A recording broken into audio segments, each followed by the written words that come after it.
Hello everybody, welcome back to the 3D Critic channel. I'm David, your host, and today I'm going to be giving you guys my performance review on the Puma Scoot Zeros, which is Scoot Henderson's first signature shoe with Puma. And when it came to the initial try on, I found it to be nice and snug in the forefoot, maybe a little too snug for my liking. However, once you break it in, it expands inside the footbed a little bit and it gives you a nice roomy one-to-one fit overall. So if you have an average foot, I would go true to size if you want to pick these up.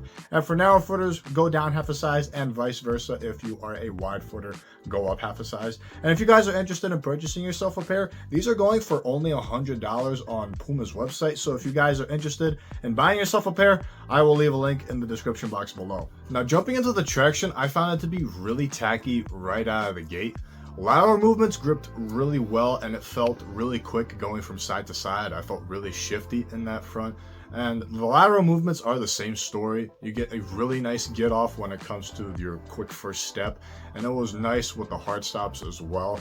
And it was pretty much a really good traction setup if you're on a stop and go scenario, and it was really nice in that front. The traction does slide in a dusty setting. It does pick up some dust, so be mindful just to wipe them down every now and then and you're going to be all set.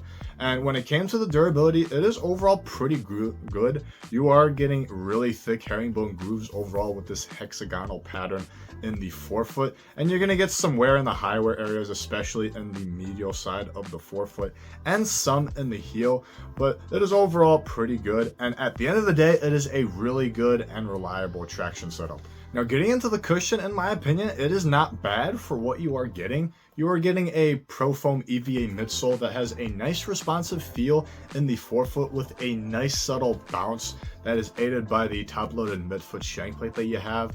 And when you get to the back of the heel, it is surprisingly comfortable. It has a good bit of compression, that way you're going to have really decent heel strikes, and the impact protection was adequate enough for my liking in that respect. And when it came to the overall heel-to-toe transition, it had a really nice fluidity to it, and it was really nice when I was going up and down the court. And it responds very well to the pace of the game itself, whether you're trying to hustle back to the other end of the court and trying to casually go back in that respect. So I really like the overall cushioning setup, and at the end of the day, it is not bad, but I've had better in my opinion, considering that it is just a EVA foam midsole. Now, moving into the materials, in my opinion, they look and feel very nice overall, considering that it looks kind of cheap in my opinion. The form strips in the forefoot look nice, and it feels smooth to the touch, and you get a mixture of mesh along with the textiles in the midfoot with this nice suede material that you get in the heel, which gives the shoe an interesting and aggressive look overall with this very aggressive Puma logo here that you get in the midfoot. And when it comes to overall comfort, it feels really nice and I didn't have to break them in. The materials overall were really flexible and conformed to my foot really well, and I didn't experience any pinching or any discomfort throughout the material of this shoe. And the tongue itself is nicely padded. You get some really thick padding in the tongue as well, with some decent padding in the heel. That way you won't experience any discomfort in the heel as well. So overall, in my opinion, it looks pretty cheap, but it is overall really nice and comfortable, and I like the overall design of it as well. The color scheme itself is a little too much for me. Hopefully they come out with more colorways that make it less subtle overall in my opinion, but this is a pretty good colorway overall, and I really like the materials as well. And when it came to the lockdown, you're pretty much clamped at the moment you put your foot inside the shoe. With the forefoot, you get a nice one-to-one fit that I stated earlier, and you're pretty much not going to go anywhere because of that.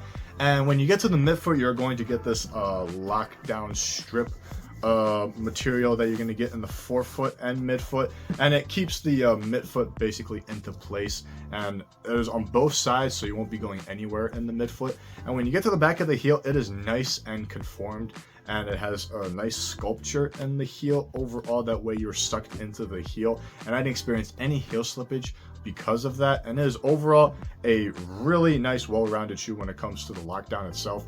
And as basic as it is, the lockdown is top notch in my opinion. Now when it came to the support, I found it to be really good as well. You're going to get a nice wide stable base from the outsole itself. That way you have a nice solid platform under you.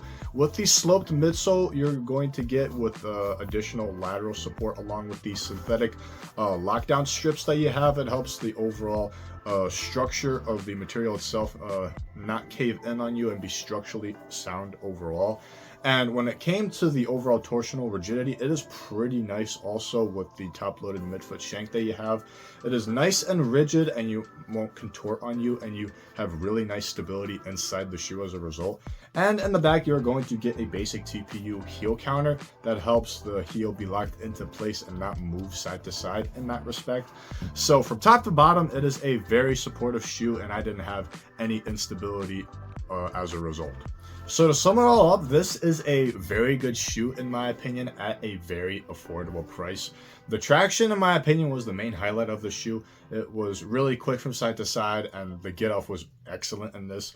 The cushion is adequate enough that way you have a nice responsive feel and comfortable heel cushioning as well. It's not the greatest, but it gets the job done. The materials look really nice. They are on the cheap side, but it gets the job done in my opinion, and the overall design language that you get on here is really aggressive, and I like the aggressive looks to it. And the overall package when it comes to the lockdown and support is pretty much top notch, considering that it is really basic when it comes to the overall tooling. So it is a very good beginning shoe when it comes to the overall price range, and it is a bang for your buck shoe in my opinion, and I enjoyed playing in these especially. So I would absolutely recommend these to you guys, and this is my review of the Puma Scoot Zeros. Thank you guys for watching this video. Leave a like if you enjoyed it. Comment down below on what you think of the Scoot Zeros if you have tried them yourself, along with any other questions that you might have as well. If you would like to stay up to date with any future videos that I'll be posting, hit the subscribe button down below and it'll greatly support the channel as well. If you'd like to stay in touch with me via social media, I will leave all of that information in the description box below. I hope you guys enjoy the rest of the day. I hope this was beneficial to you guys, and until next time, keep shooting.